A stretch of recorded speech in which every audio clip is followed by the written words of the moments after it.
C'était le 14 juillet dernier. La fusée indienne Chandrayaan-3 s'envolait direction l'espace sans humain à bord. 40 jours après, elle approche désormais du grand moment de vérité, son alunissage, prévu ce mercredi.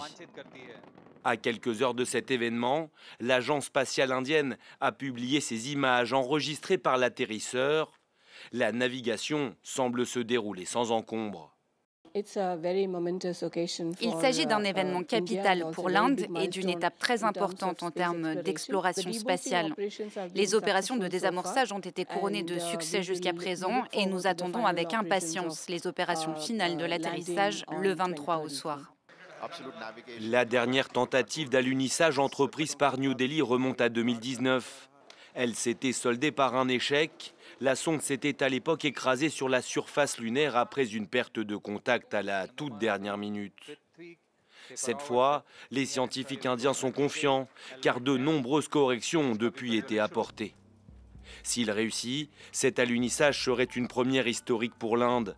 Ce serait aussi la première fois qu'un programme spatial se pose sur le pôle sud de la Lune, jusque-là peu exploré. Il pourrait abriter de l'eau sous forme de glace. Dimanche dernier, c'est la sonde russe Luna 25 qui s'est écrasée alors qu'elle faisait route vers la même zone. Ce programme spatial a beau être doté d'un petit budget, il est aujourd'hui une source de fierté nationale en Inde.